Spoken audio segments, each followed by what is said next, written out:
Halo semuanya, welcome to my channel. Kali ini kita akan menceritakan sebuah kisah yang berjudul Kisah Janda Perawan. Sebelumnya jangan lupa untuk di-subscribe, like, dan komen.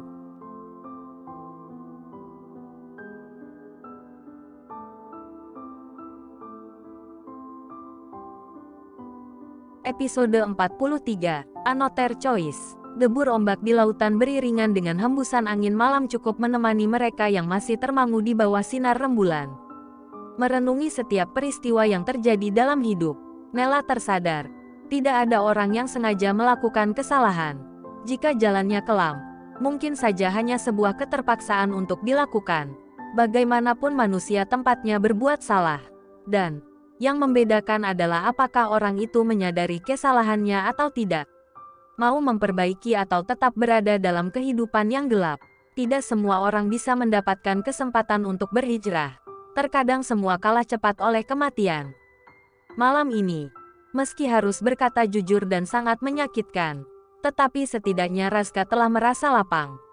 Bagian dari janjinya untuk mendiang sahabat telah selesai ditunaikan, meskipun nyawa dan masa depan taruhannya.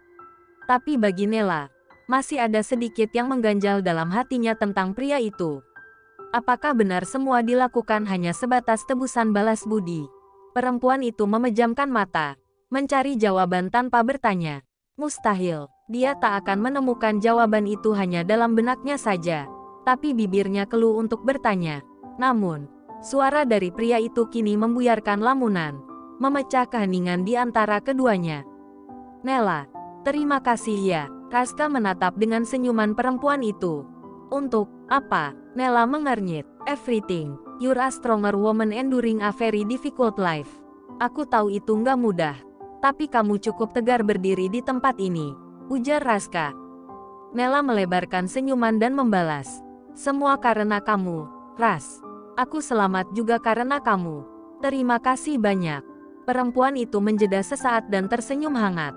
Randy must be proud of you. Dia pasti bahagia di sana. Raska terenyuh. Namun, dalam hati pria itu rasanya ada yang aneh belakangan ini. Tentu saja selalu terngiang permintaan Randy selain daripada ia harus menjaga Nella selama ini. Amanah lain yang mungkin lebih sulit, tapi hati tak bisa berbohong. Ada desiran dalam hatinya yang mulai terasa untuk perempuan itu. Apakah ia harus mengatakan kebimbangan ini? Apa kamu bahagia setelah ini, Nell? Tanya Raska yang tampak gundah. Nella terdiam beberapa detik. Pria itu bertanya soal kebahagiaan. Tapi kontras dengan sorot wajahnya yang memancarkan kesenduan. Aku bahagia kalau orang-orang terdekatku juga merasakan hal yang sama. Gimana sama kamu? Nella berbalik tanya. Raska menarik napas pelan kemudian memposisikan tubuhnya tepat di hadapan perempuan itu. Menatap lamat dan serius. Aku juga begitu. Hanya itu yang dapat terucap di bibirnya. Meskipun ada ribuan kata yang sebenarnya ingin diungkapkan. Aku mau tanya sesuatu sama kamu. Ucap Nella membuat Raska menautkan kedua alis lalu melanjutkan. Seberat ini yang kamu lakukan untukku hingga bertaruh nyawa. Apa, semua itu benar hanya karena Randy? Raska tercekat. Ia bergeming. Sementara Nella merasa ada yang aneh dari pertanyaannya. Kemudian langsung meralat. Maksud aku, setulus itukah persahabatan kamu sama Randy sampai mau berkorban sejauh ini? Maksudnya, kamu benar-benar merasa berhutang nyawa atau? Nella gugup dan resah sendiri. Ia malah jadi salah tingkah. Kehilangan kata-kata untuk melanjutkan apa maksud dari pertanyaannya. Tapi yang jelas Raska sepertinya dapat menangkap dengan baik apa yang sebenarnya ingin ditanyakan oleh perempuan itu. Pria itu tertawa kecil. Tak pernah sebelumnya melihat Nella segugup itu. Sikapnya saat sedang salah tingkah sungguh sangat lucu di matanya. Akhirnya, ia memiliki kesempatan untuk bisa mengatakan sesuatu pada perempuan itu dari hati ke hati. Nell, aku melakukan itu semua mungkin masih belum cukup untuk membayar semua kebaikan Randy sama aku. Meski menyerahkan nyawa aku sekalipun. Tapi, semua itu bukan hanya karena Randy. But because of you. Sejak itu, kamu berarti juga buat aku. Nella bergeming dengan hati yang berdesir, serta gejolak dalam tubuhnya mengalir sempurna dalam darah. Terasa manis untuk didengar. Sebelumnya ia hampir tak percaya jika ada pria yang bisa menjaganya lebih dari Randy. Tetapi saat ini alam semesta membuktikan semuanya. Tuhan mengirimkan pria itu padanya melalui mendiang sang suami. Tang Yu, Raska, aku yang saat ini banyak berhutang sama kamu. Nella tersenyum kikuk, tidak tahu mau mengatakan apa lagi. Kebaikan Raska besar sekali untuknya. Jangan anggap itu hutang, karena semua udah selesai. Nella, aku tulus menjaga kamu. Kamu sama berharganya dengan Randy. Raska meraih jemari lentik perempuan itu. Tatapan mereka saling beradu dan terkunci. Keduanya menatap lekat manik mata satu sama lain. Hanya ada bayangan masing-masing di pelupuk mata itu. Tak ada yang bisa disalahkan jika gejolak asmara mulai bersemi dalam hati kedua insan itu. Meskipun bibir keduanya belum sanggup untuk saling mengungkap, sorot lampu terasa sangat menyilaukan. Suara sirine dan teriakan dari beberapa orang pun mulai ramai terdengar. Raska dan Nella menoleh berbarengan, melihat kedatangan polisi yang sudah mengepung mereka di tempat itu. Polisi, jangan berlari. Anda sudah terkepung. Tetap diam di tempat. Raska tak begitu terkejut, karena ini adalah takdir hidupnya yang terakhir. Sementara Nella sangat tercengang, genggaman jemarinya semakin kuat. Ada apa ini? Ras. Nella gemetar. Gak perlu panik, semua akan baik-baik aja, kok. Raska menenangkan perempuan itu. Tak lama beberapa anggota polisi langsung melangkah ke arah mereka. Saudara Raska Octavian, Anda kami tangkap atas tuduhan kasus pengedaran narkotika dan penjualan senjata ilegal bersama saudari Sinta Wicaksono. Selain itu, Anda dilaporkan oleh beliau atas tuduhan penculikan seorang perempuan bernama Nella Saputri. Anda ikut kami ke kantor untuk dimintai keterangan lebih lanjut. Tidak, Pak, tuduhan terakhir tidak benar. Justru, Raska yang menyelamatkan saya dari wanita itu. Nella tampak menegang. Di waktu bersamaan, Ambar dan Alex pun tiba di lokasi yang sama. Ambar langsung berlari ke arah Nella. Nel, kamu baik-baik aja kan? Ambar tampak panik dan mendekap menantunya itu. Nella pun langsung berhambur ke dalam dekapan Ambar. Ma, aku baik-baik aja. Raska yang udah nyelamatin aku. Tapi dia yang malah difitnah sama wanita itu. Nella mulai gusar. Namun, polisi tetap menangkap Raska serta meminta Nella untuk menjelaskan semuanya di kantor. Ambar berusaha menenangkan Nella. Ia mengerti perasaan perempuan itu. Tenang ya, Nel, kita ikut ke sana. Kamu jelasin semuanya dengan detail ya. Tapi, nggak apa-apa. Nel, semua akan baik-baik aja. Trust me. Oke, Raska tampak begitu tenang, membuat Nella hanya bisa terdiam dengan hati yang semakin gelisah. Apakah benar Raska akan berakhir hidup di penjara? Nella terus membatin. Rasanya tidak tega untuk melihat itu. Pria itu sangat baik, tapi hukum tetap harus berjalan. Bagaimanapun Raska telah melakukan sebuah kesalahan yang harus dipertanggungjawabkan. Waktu terus berlalu, mau tidak mau tetap harus dijalankan. Nella telah memberikan kesaksiannya. Ia menjelaskan semua kejadian yang ia alami selama mengenal wanita bernama Sinta Wicaksono tersebut. Perkenalannya di sebuah acara besar.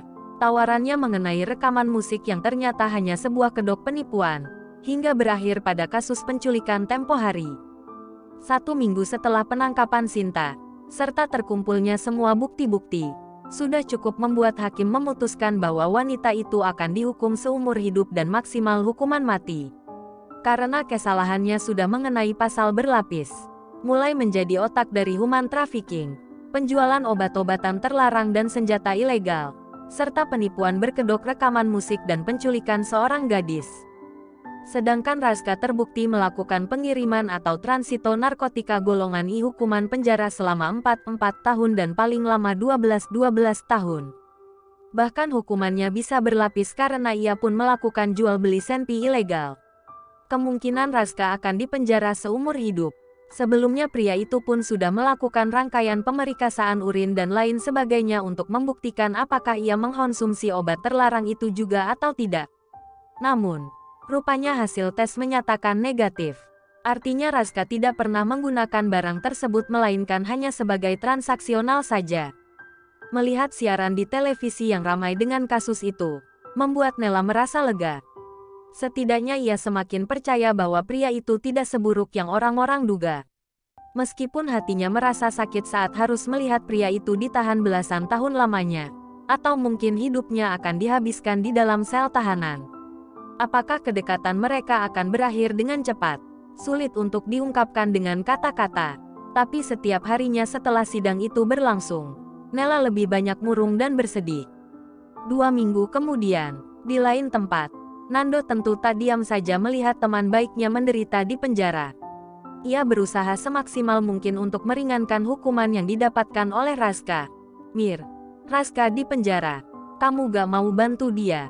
Nando saat ini sedang berseteru dengan mantan kekasih Raska. Do, kita ini kan spesialisasinya buat tanganin kasus perceraian. Kalau kasus Raska ini berat banget, harus ada pengacara kondang. Lagian kan? Apa? Lagian dia udah bukan siapa-siapa buat kamu begitu. Sela Nando yang tampaknya mulai geram. Mir, dia itu cinta banget sama kamu. Dia tuh tulus sayang sama kamu. Tapi kenapa sih kamu sampai hati ninggalin Raska hanya karena dia mau ngajak kamu nikah?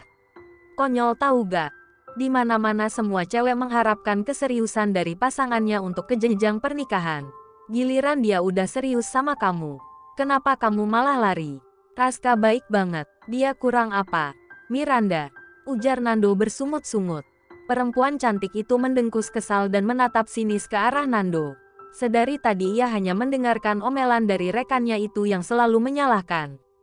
Dengar ya, Do, orang tuaku selama ini gak pernah yakin sama dia. Aku tahu dia kaya, banyak aset dan mapan. Tapi lihat faktanya sekarang, ternyata semua itu dia dapatin dari cara yang salah. Berarti selama ini dugaan orang tuaku benar. Kalau Raska bukan pria yang tepat buat aku. Kata Miranda yang juga terlihat kesal. Raska juga punya usaha yang cukup besar loh. Apa yang dia punya itu gak semua hasil dari bisnis kotornya sama wanita bernama Sinta itu. Sebelum dia berkecimpung di bawah tanah, Raska udah tajir duluan, Miranda. Dia punya usaha besar yang halal. Kamu lupa itu semua. Nando menatap tajam perempuan itu. Sementara Miranda hanya bisa bungkam. Walaupun kita andal dalam kasus perceraian, bukan berarti kita mengabaikan ilmu lain yang ada dalam otak kita. But we're lawyers. We have to be professional regardless of the case. Kita yang paling tahu gimana backgroundnya Raska. Kita bisa pelan-pelan kumpulin bukti yang mendukung untuk setidaknya meringankan hukuman dia, Mir. Nando terus berujar, baginya apapun sebuah profesi. Tetap harus profesional menjalankan tugas dan kewajiban. Terlebih kasus ini menimpa salah satu teman dekatnya. Dalam benaknya banyak sekali celah yang bisa diperbaiki atas kasus yang dihadapi oleh Raska. Banyak cara untuk bisa meringankan atau bahkan secepatnya membebaskan pria itu dari jerat hukum. Nando teringat, sebelum Raska pergi menyelamatkan Nella, pria itu lebih dulu mendatanginya. Bertujuan untuk mengakui semua kesalahannya, bahwa ia telah terjerumus dalam bisnis gelap di bawah tanah. Tetapi ia berjanji setelah misinya dalam menyelamatkan seseorang berhasil, ia akan meninggalkan pekerjaan haram itu. Hal ini mungkin saja bisa dijadikan salah satu pertimbangan untuk meringankan hukuman Raska saat ini. Entahlah, Nando hanya berusaha semampunya. I'm so sorry, tapi aku gak bisa libatin diri dalam kasus ini, Do. Aku dan Raska udah selesai. Kalau kamu mau, aku bisa minta bantuan sama saudara aku dari Surabaya buat bantu kamu urus masalah ini, ucap Miranda. Ia saat ini seperti kacang lupa kulitnya. Nando menyeringai sinis dan menatap bengis ke arah perempuan angkuh itu. Dan, dengan tegas Nando kembali berujar, gak perlu. Aku bisa sendiri. Makasih kamu udah sempatin waktu untuk datang ke tempatku dan membahas masalah yang tidak penting buat kamu. So, please go away right now. Miranda pergi saat itu juga dari tempat Nando. Sepertinya hubungan ia dan Raska sudah benar-benar berakhir. Bahkan ia tidak peduli lagi dengan mantan kekasihnya yang memiliki hati begitu tulus padanya. Satu kesalahan yang dilakukan Raska membuatnya melupakan sejuta kebaikan yang ada dalam diri pria itu. Sementara Nando tak henti-hentinya mengumpat kesal dan mengusap wajah dengan gusar saat melihat sikap Miranda. Ia tetap tak akan menyerah untuk membantu Raska yang saat ini sedang dilanda masalah besar. Kemudian ia bergegas menuju mobilnya dan pergi menemui Raska di penjara. Beberapa waktu kemudian, keduanya bertemu. Miranda nolak bantu kasus ini. Ras, Sorry, Nando menunduk sesal, sedangkan Raska hanya tersenyum. Ngapain juga lo minta bantuan sama dia? Forget it, gua gak apa-apa kok, katanya dengan santai. Gua gak ngangka aja, hubungan kalian berakhir seburuk ini. Padahal udah banyak yang udah kalian jalanin sama-sama. Tapi ya udahlah, mau gimana lagi. Paling tidak, lo jadi tahu siapa Miranda sebenarnya. Nando menatap lurus. Cuma masa lalu aja buat gua. Pelajaran yang berharga untuk gak begok lagi dalam milih cewek. Dulu gua suka sama dia karena dia cantik, pinter dan seksi. Raska tertawa kecil, mentertawakan kebodohannya di masa lalu. Kemudian melanjutkan, ternyata itu semua gak ada apa-apanya. Buat pilih istri tuh gak cuma lihat dari fisik aja, tapi hatinya. Selama sama dia, gua gak pernah yang namanya sholat, ngaji apa lagi. Dia cuma asik sama hidupnya dan untuk bersenang-senang doang. Nando tertegun mendengar curahan hati pria itu tentang sisi kehidupan asmaranya. Ia jadi teringat satu hal saat pria itu sempat bimbang memilih masa depan. Berarti, pilihan lo sekarang cuma satu, Ras. Ucapan Nando membuat Raska termangu dan terheran. Pilihan apa maksud lo? Tanyanya. Nando terdiam beberapa detik dengan sebuah senyuman jahil di wajahnya. Lalu berkata, lo belum cerita lagi soal Nela. Raska terenyuh mendengar nama itu. Terakhir bertemu perempuan itu adalah saat ia akan diringkus polisi pada malam di mana ia berhasil menyelamatkan Nela. Kalau tidak salah lihat, perempuan itu terus menangis saat Raska dibawa oleh polisi. Bahkan saat hari persidangan pun Nela tak terlihat di mana-mana. Apakah perempuan itu sama berpikirnya dengan Miranda?